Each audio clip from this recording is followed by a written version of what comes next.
everybody. Thank you so much for joining us. We're really excited about this second webinar in our Champion for Children webinar series. We are really excited that you're joining us today on this topic of talking to kids about body safety. So I am Kaley. I'm the Program Marketing and Recruitment Specialist at Thornwell, and I'm here with Elizabeth. Thanks so much for joining us today, Elizabeth. Glad to be here. My name is Elizabeth Ogorek. I'm a Building Families Program Family Specialist in Columbia. And through Building Families, we provide in-home individual and family therapy for families who are looking for some help with things at home. And so our focus is really nurturing and attachment based and looking to reduce stress, improve connection, and address behavior issues.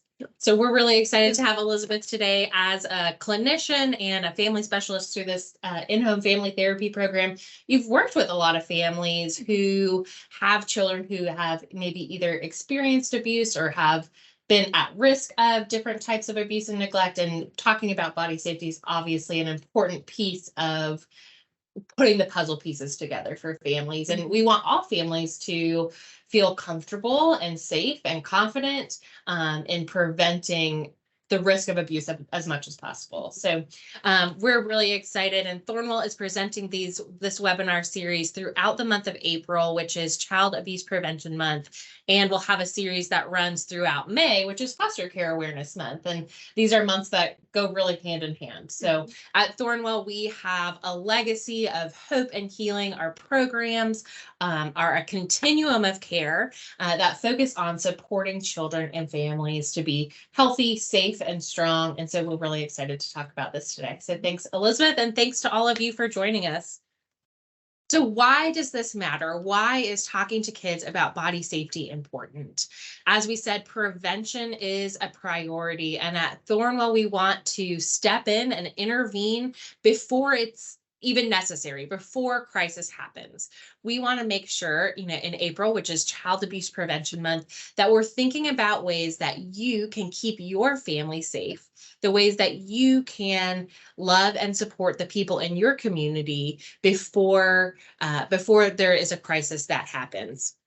So this is important. Trauma happens in every community. It's really easy to believe that this is not something, that sexual abuse, that any type of abuse and neglect is not going to happen to the people you know and you love. It's not going to touch your family, your neighbors, your community. But the fact is that it does.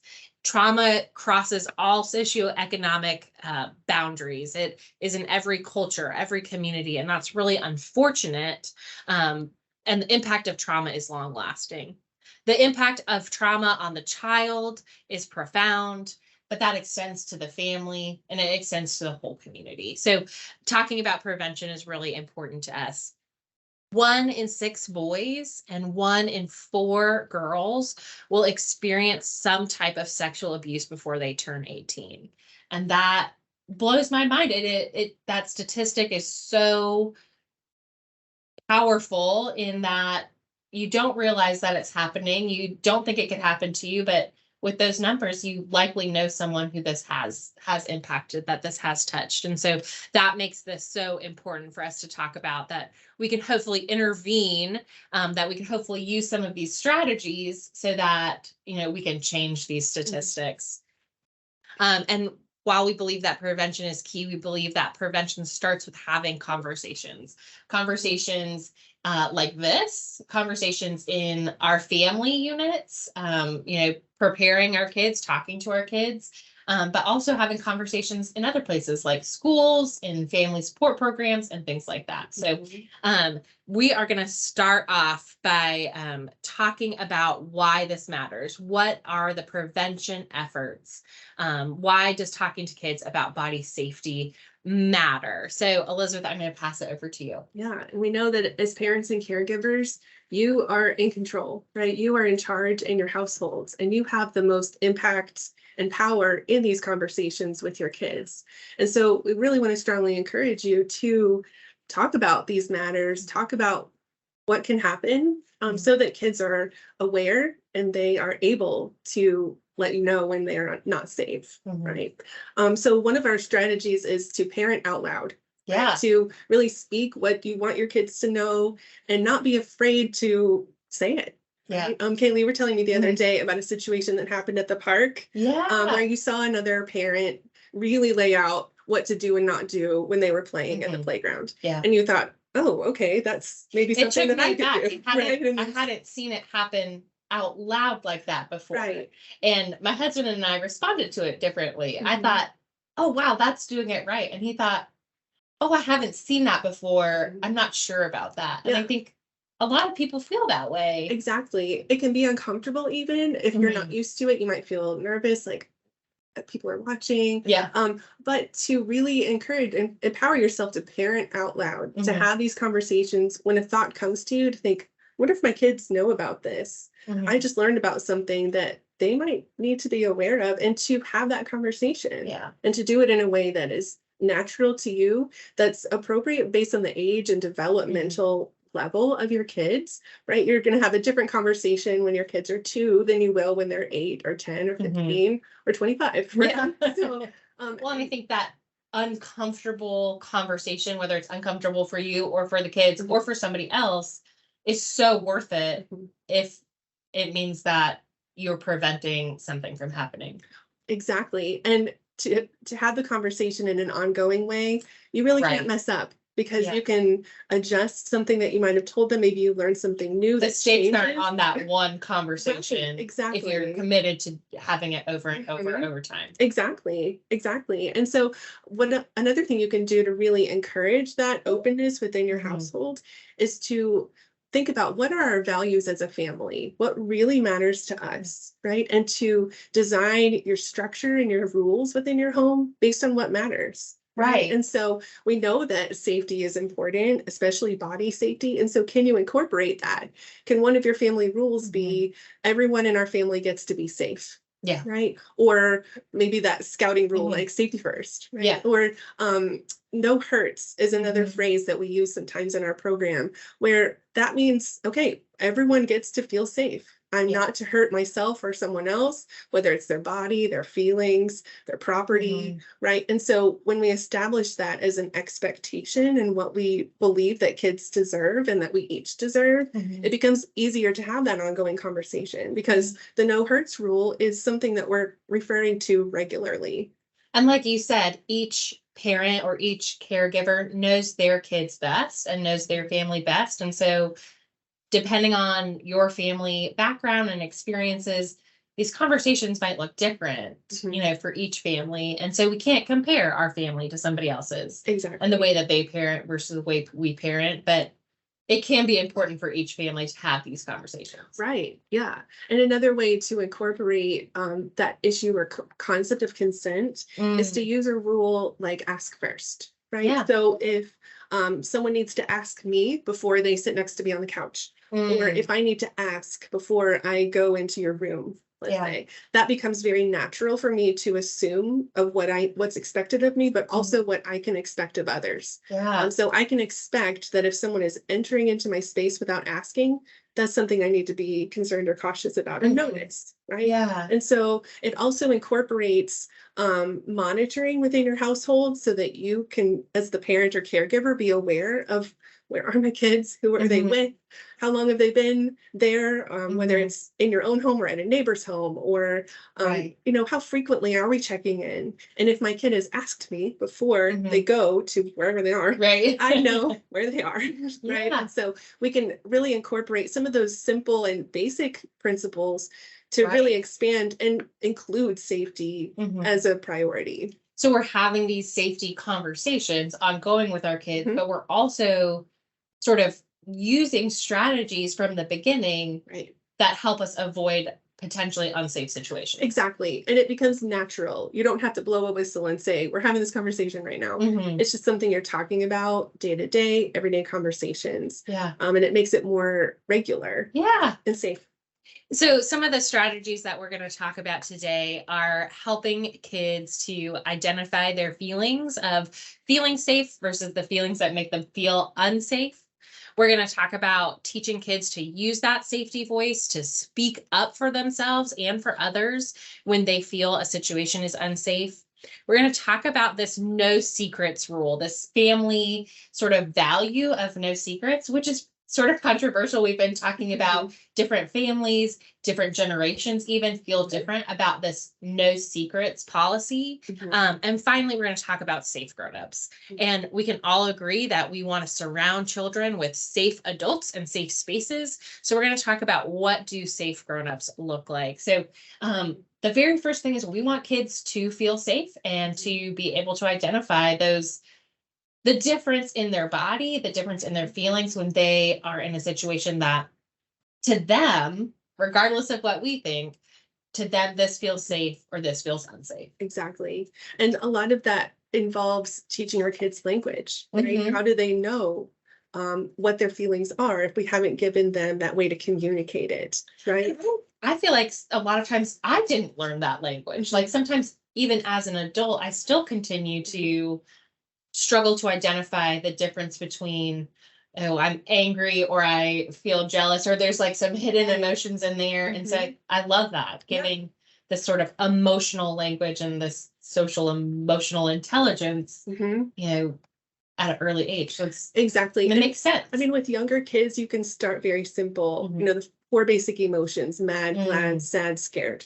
Right. Okay. Our feelings can generally fall into one of those 4 categories, but let's not stay at that level if our kids are able to understand more nuanced concepts or more specific feelings, right? And that way, when they have the language and the understanding, they can start to recognize if I'm feeling confused, if I'm feeling scared, if I'm feeling overwhelmed, if I'm in those kind of uncomfortable feelings, that might be an indicator that I'm not feeling safe. Yeah. Right. And so having those connections between what our feelings are telling us starts when we first know what they are. Right. And so those challenges of, well, how do I know if I'm feeling confused? Where in my body do I experience confusion? Right. Yeah. Is it my mind? Is it, am I starting to walk around the room and look different places in a way that doesn't really make sense? Right.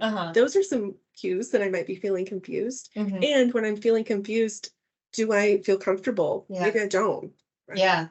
And so even just, I think something important to me is like recognizing those feelings and then honoring those feelings as valid. Exactly.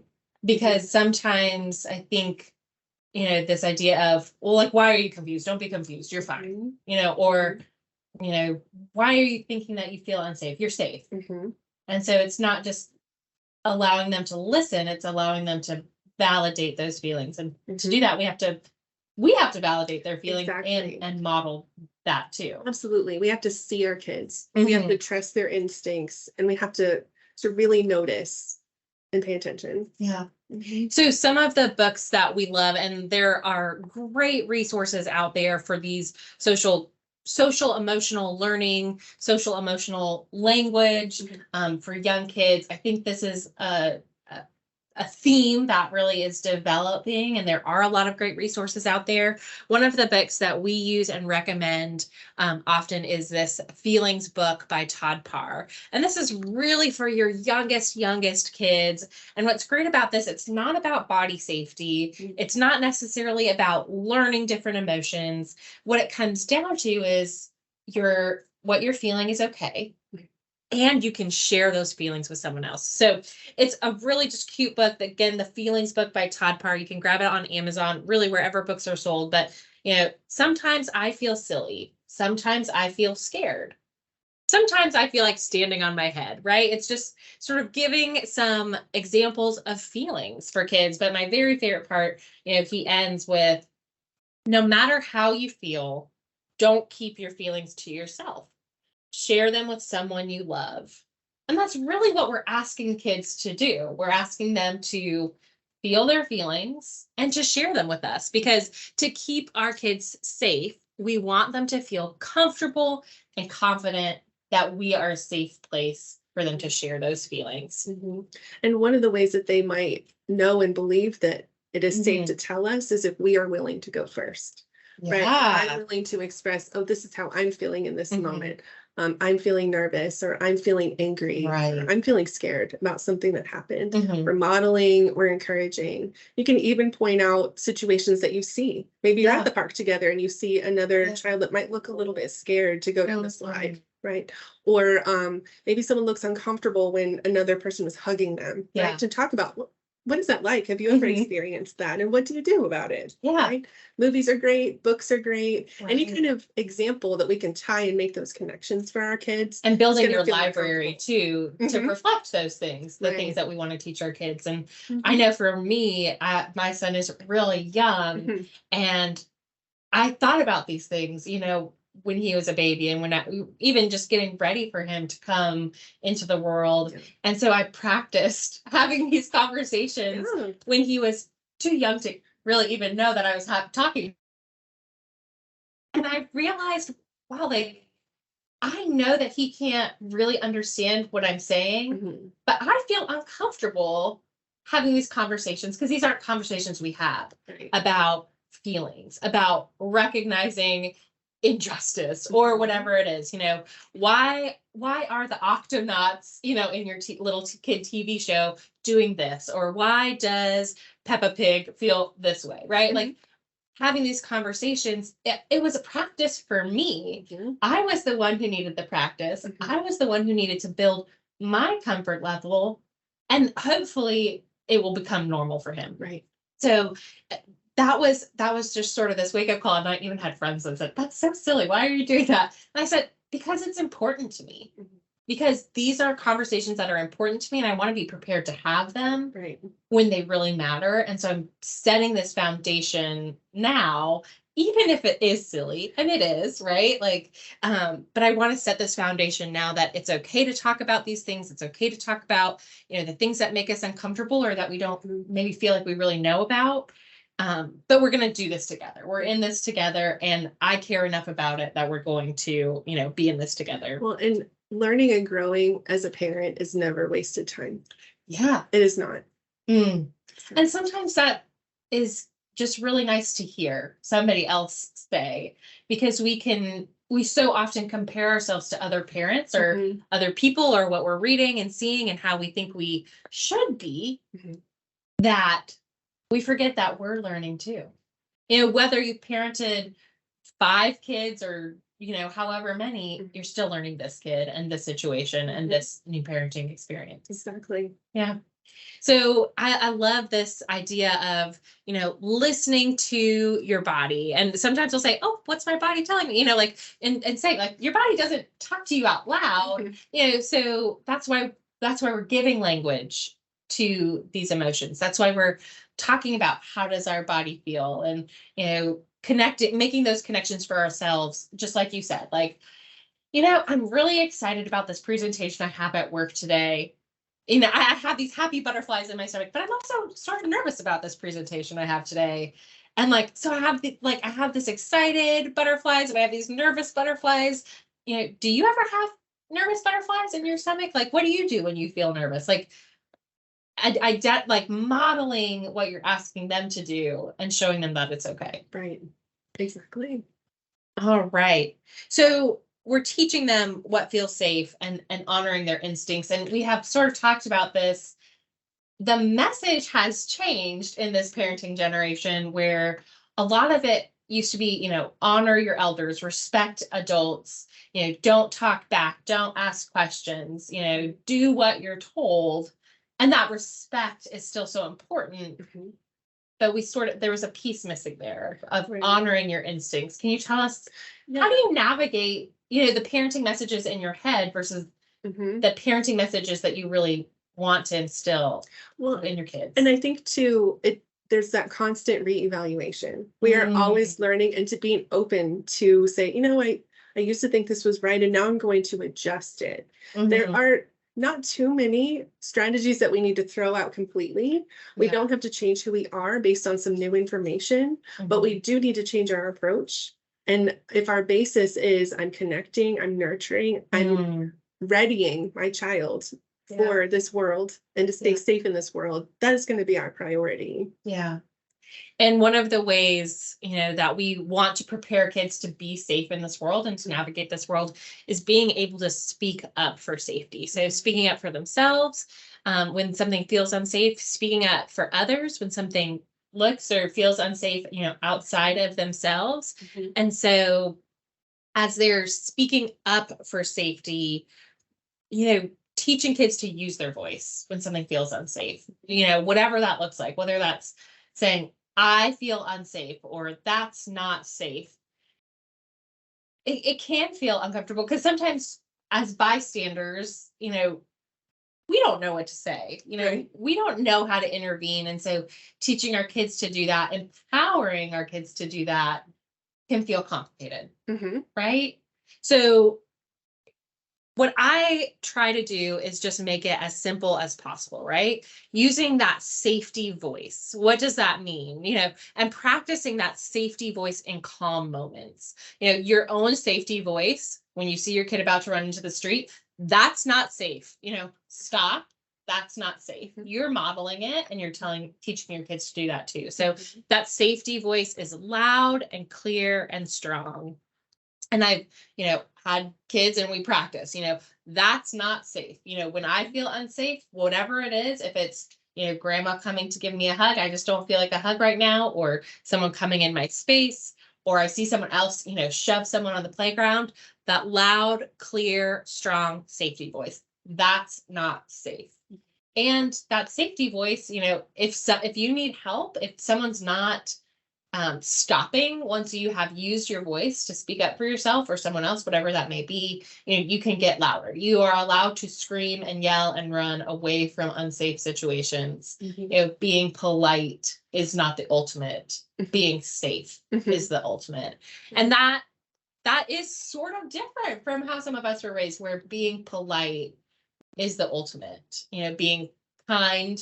And those things are so important, but we're adding nuance to those messages. And I think what I'm learning is that kids can handle nuance. Right. They can be trusted to understand when we're explaining and modeling. Right. Because we don't have to throw out respect or kindness. That involves, I need to be kind and respectful to myself and to other people. And when I am not being treated in a way that is safe, I need to get myself out of there, right? Yeah. I need to communicate because that is kind for me. That is what I need. And that's something that we have to encourage our kids so that they know how should others be treated? How should other people relate to me? What is okay and not okay? And sometimes we just don't have the words for it, or we don't totally understand it ourselves if we weren't really taught and modeled safety and speaking up for safety. And so there are wonderful resources out there for young children, for middle-aged children, and some that we really love, like books like I Said No, or Your Body Belongs to You. If you type in body safety books for kids on Google or Amazon, you're going to get a great list that comes up. And following this webinar, we're going to send out some of those resources, some of these books that we're mentioning now, as well as some that we recommend. And so that's a great place to start. Build your library of books, that teach the things you want to teach about body safety and other things. Build your library of videos and movies and shows or whatever it is that talk about these things, because these things are being talked about. And so if you're not going to talk about it, somebody else is going to teach your kid. And like you said, you want to be in control. You are the greatest influence. So build up that library of books. I mean, Sesame Street has awesome libraries of these concepts like body safety. And next month in our webinar, we're going to talk about Sesame Street has a great video on foster care and what that looks like. And so these are age appropriate ways to introduce tough concepts. Yeah, absolutely. So in speaking up for safety, we also kind of come to this idea of being a no secrets household. We want to speak up for things, and in speaking up, that means sharing, and it gets complicated when you think about what do we say about secrets? How do we handle secrets in our family? Right. So what do you think? What advice do you have for parents and caregivers on sort of this idea, and sort of a new idea of being a no secrets household, or just even talking about what is a secret? Right, exactly. And this is one of those topics that we disagree about sometimes in different households are different generations, Mhm. right? And so going back to that concept of parenting out loud, parenting by your values, is Mhm. really going to help you to have these conversations in a way that is supportive and nurturing to your kids and to people that you care about that maybe don't Right. understand or agree, right? And so one way that we want to think about secrets versus surprises Right. is that a surprise is something that's going to be revealed. We're Mhm. going to get to find out, Yeah. right? And a secret is something that is kept, that Mhm. is withheld, right? Yeah. And so when that is the message, kids might Mhm. be hearing from other adults, right? This is a secret, don't tell anyone. And we Mhm. really need to avoid that dilemma that Mhm. kids are in, right? Yeah. Oh, I'm not supposed to tell my mom, but my mom said no secrets. My mom's the boss of me. I'm going to tell Mhm. her, right? Yeah. That's what we want the goal to be, Yeah. that our kids can differentiate. And so even in And so often these adult secrets are innocent. right, They right, are surprises, or they are, like, don't tell your mom, right, but the kids are getting mixed messages right, about secrets. And so we have to build that exactly. foundation of And home. it's as simple as don't tell mom we had ice cream for dinner Mhm. today, right? Yeah. Innocent secret Mhm. potentially, but it's confusing. It really helps or it leads our kids to question their loyalty. Like, oh, Mhm. who am I supposed to? I'm supposed to not tell mom, but I'm supposed to tell dad or grandma or Mhm. my foster parent or whatever it happens to be. Yeah. And we need to limit the confusion. Yeah. We need to make it as clear as possible. And I think you mentioned before Yeah. too, like you would never be disappointed if Mhm. your son spoiled a surprise for you because he Right. told you, guess what? I Yeah. mean that's we it's a more healthy way to Mhm. disclose something like that and Yeah. to not keep a secret. Mhm. And it's okay to ruin a surprise sometimes while they're learning. And our Yeah. kids will learn. And We I do think learn. too, I think about, we were at like a friend's barbecue, Mhm. and someone sort of did this innocent secret. Right. Like, mom was standing right there, but don't tell mom I'm giving you this candy. Mhm. And he was sort of a grown man and she was a young girl. And, mom stepped up and said, you know what? Like, we don't actually keep secrets in our family. And she addressed that with him. And he obviously understood. Yeah. It wasn't a malicious secret. It Yeah. wasn't even a real secret because he said it Right. out loud. Yeah. But mom addressed it with the child and addressed it with her friend. Mhm. And that could potentially be uncomfortable depending on who you are, to address something like Mhm. that with your friend, or maybe not a friend. Mhm. It becomes The more stakes are different. complicated Yeah. if depending on the relationship dynamics. Mhm. But I found that to be really powerful to me. It was a reminder to me of, like, okay, I'm going to parent out loud in this moment to my Mhm. child, but I'm also going to invite this person Mhm. who's in my child's life Mhm. to know, like, we don't keep secrets, and here's why. Exactly. Including them in Mhm. how they can be supportive to what your family stands for. Yeah. Right. So one of the books, again, as we talk about building libraries that support the parenting concepts that you want, or even helping you have language, helping you have examples, or, Mhm. introduce these conversations. This book, Do You Have a Secret? It talks about the difference between secrets and surprises. It's a great one. It's got, some information for parents in here too. This is one of many great examples of Mhm. books that you can find. So this is Do You Have a Secret by Jennifer Moore Molinos, and this is a great one. So, um, and talking about secrets, right, and addressing with other parents, addressing with your kids, we want our kids to have other safe adults in Mhm. their lives. We want to build community around our family, around our kids, that are safe. Mhm. So, because we're not always going to be present when an unsafe situation occurs, or when our child feels feelings that they identify, I feel unsafe, or I don't like this. So we want them to not only have safe adults in their lives, but be able to identify who those safe adults are. Exactly. And one of the things that we were talking about in preparing for this webinar is that 90% of abuse happens by someone the child knows. This isn't a stranger. This isn't someone, off the street. So the message used to be stranger danger. Mhm. And we were all prepared, to not talk to strangers. Right. And that's part of the message, but it's not the whole message, or it's not as nuanced as we maybe want it to be. So Right. how do you help kids identify safe adults when we know that it's these trusted adults, it's these people they know that are often the ones perpetrating the abuse? Right. I think first we want to differentiate between a safe adult and a trusted adult. And that feels that's not that different. Yeah. But let's make it very different. A trusted adult is someone who has a reputation, right? Because of their position, because of their personality, because of what they look like or sound like. People automatically want to trust them, right? Yeah. And we want to really empower our And we kids. should be able to trust them. Right. Yeah.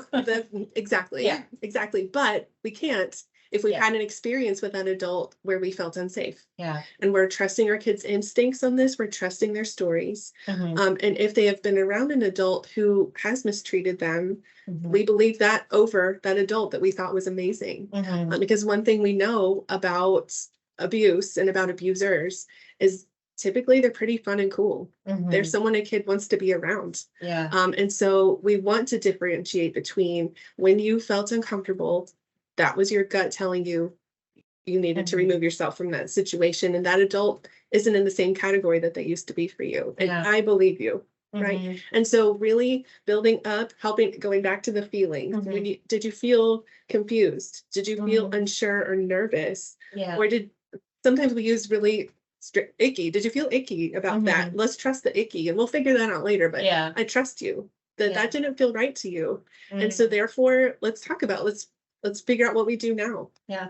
That is hard too as a parent because there's the logistics too. Like if that person is a friend or a caregiver or babysitter or, whatever that means that we have to change. Right. We might have to not use that caregiver anymore. We might have to change, whatever setting that they were in. Right. It becomes complicated, but the most important is honoring that child and keeping them safe. Exactly. And we're doing it from that place of we believe the choice we're making is going to keep our kids safe and safer. Yeah. And so there's always a reason to say yes to that.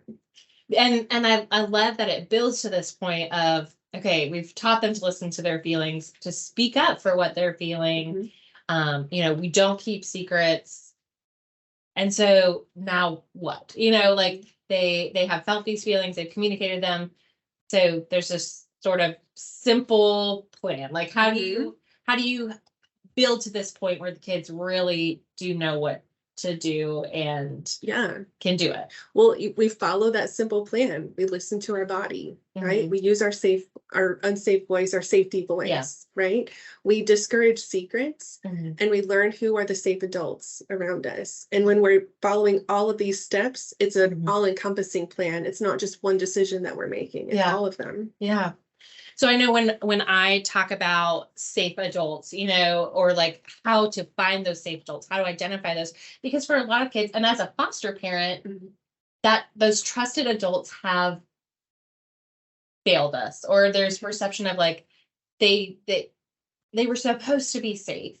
And so talking about, okay, safe adults, they listen to us and believe us. They don't hurt us. They don't hurt us with their words, with their actions, with their hands, right? Like they don't ask us to keep secrets. So, and going through that, like, I know you want this person to feel safe, or I know you trust this person, or, it is complicated, and it's complicated for me as an adult, and, talking to kids about that. So, and why this is so important. Again, we go back to,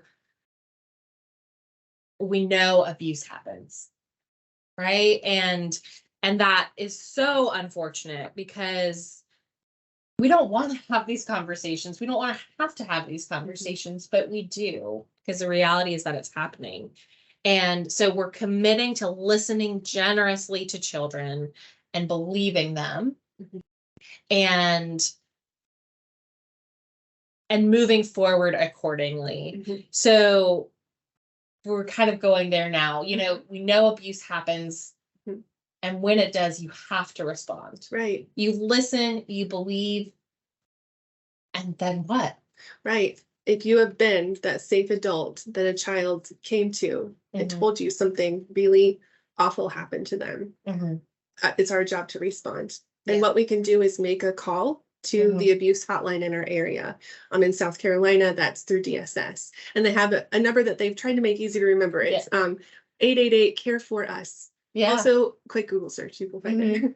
And there's an anonymous web form too, I right? believe For so. to make Mhm. those non-emergent Right. reports. Right. Obviously, in an emergency, call 911. Yeah. Oh, yes, absolutely. Yeah. And be prepared on that call. They're Mhm. gonna ask, or in the forum, I guess I do Yeah. know that.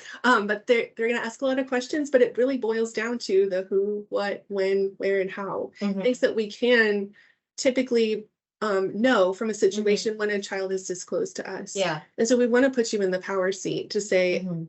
I know what to do now. You Yeah. may be nervous, you may be anxious about it, Mhm. or feeling not very brave to make that call, but Mhm. that is the most important thing you can do to end the hurt, right? To Yeah. really show up for our kids and say, I believe you, and this isn't happening anymore. Mhm. And following that call, typically there will be a referral to a child advocacy center. Mhm. So those next steps are also incorporated in that report. Yeah. So that kids will be interviewed by a trained interviewer. You don't have to feel the burden to get all the details Mhm. because that's not our role. Our role is to help our kids find the Yeah. experts, right? Yeah. And they can receive counseling, they can receive medical attention, Mm. court support if things move Yeah. forward in that way. So these centers in our communities are designed to help us, and we know that this is a big problem. Mhm. And so really just being a part of a team that Yeah. can help you find the solution is important. And playing your role, right? Mhm. As a safe adult, you have listened, believed, reported, Mhm.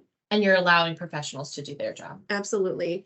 So when that child is in your family or in your care, whatever that means, how do you move forward? How do you rebuild safety and trust and help that child to heal, but also, work towards healing in your family and in your community, wherever that, that hurt happened? Yeah. Well, and I think what you mentioned before is we only want to wear the hats that are ours to wear, right? Mm. We only serve the roles that are ours. Yeah. So I'm not trying to fix every problem. I'm trying to fix the problems that I have Mhm. influence over in my family. Yeah. Right. And so we're really nurturing our kids, taking opportunities to listen to them, looking for those chances to incorporate repair. They Mm. might have lost trust in themselves or what they understand about what is safe in the world. Yeah. And so really building them up, encouraging them to find their solid ground again. Mhm. And that starts with the connections they have with the safe adults in their life. Mhm. So that they can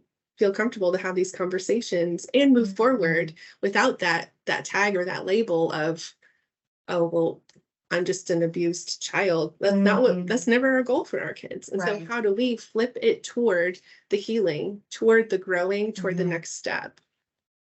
Yeah. And obviously this isn't the whole conversation. Mhm. This is just really an opportunity to connect Mhm. and say, here are some strategies. Teach kids to listen to their bodies, validate their feelings, help them to use that safety voice.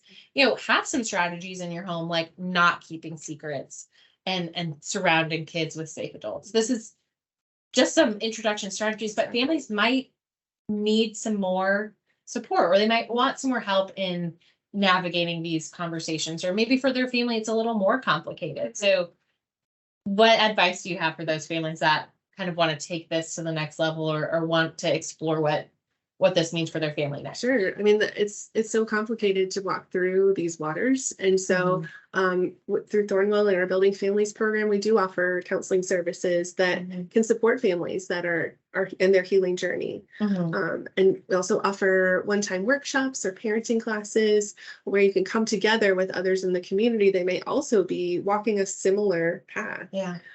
Really just trying to pour into what does my family need right now? What do I need as a parent to feel more secure in what's happening? Because these situations are always new. Yeah. They're not always unfamiliar and challenging. Right? Yeah. One of the trainings that relates specifically to what we're talking about today, we have a mandated reporter curriculum that can help folks who may be in a position where, guess what, I'm the one that makes the calls, right, at my school or at my office or at my church or in my doctor's practice, right? And so if that is a topic that you want to explore more, please let us come and do that workshop with you. And that could be an option for someone who's not in an official role as a mandated reporter, correct? Right. Because we all can benefit from knowing when and how to report suspected abuse, right? Because it's just that it's a suspicion. You know, you're not the judge and the jury here. You're just you're making that report. Exactly. And I think one thing that I failed to mention earlier is really throughout this whole process, guarding our children's story, right? Guarding their privacy, knowing how do we speak about these things, when and where and who needs to know, right? So, and that's another way that we can show our kids, like, I am responsive to what you need right now. I'm only telling people that need to know. Right. And I'm learning this with people potentially in my community, in my neighborhood, so that when we're having these parenting out loud conversations, the people around us are like, oh yeah, do that. Yeah. You know? So it just like normalizes it a little bit. Like next time I see that mom at the park saying, you know, don't, you know, there's no fence, don't go here, you know, this is what you do and this is what you don't do. I'm like, oh, I've seen that before. That's normal. That's good. Like, I know what that mom is doing. I respect that. And I'm going to honor her parenting choices. So a couple strategies or some things that we can offer here, you know, as these conversations evolve over time, as you gauge your kids' maturity and comfort, and you build your confidence, some quick things that you might consider in your home, you know, using proper names for body parts. So there's no confusion, and explaining what are private parts, why are they private, and using those proper names. Teaching body boundaries, you know, along with those private parts, these are our body boundaries, and honoring those, modeling that, you know, modeling safety and boundaries for yourself. Oftentimes we don't think, oh, I'm not setting boundaries in my own life, and my kids are seeing that. So whether that's body and safety boundaries or otherwise, we really are modeling those things for our kids. And then holding yourself accountable and your kids accountable. Sometimes kids do silly things, but if those break those body boundary rules, even innocently, you know, we want to hold our kids accountable. We want the message to be clear and consistent, so that they really understand, you know, what the message is and that it's for always. So, well, as we wrap up, Elizabeth, is there anything else that you like feel like is important to share with families, or encouragement for parents as they go to have these conversations? I think the only thing is to know that we're all growing together. We're all in this, and it's okay to need some extra help or support. Yeah, and I love that, you know, just knowing that we're learning and growing as parents, and that's okay.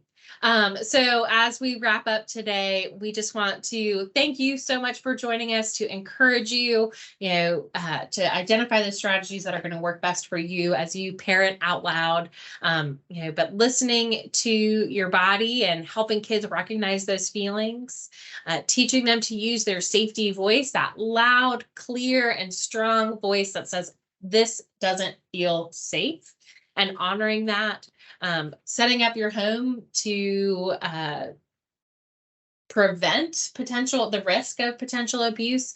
And that might be not keeping secrets, and helping kids identify those safe adults, not just trusted adults, surrounding them with safe adults and teaching them how to identify those adults that help them feel safe. So thank you so much, Elizabeth, and thank you to all of you for joining us. We hope that you'll join us next month for our foster care series. Bye.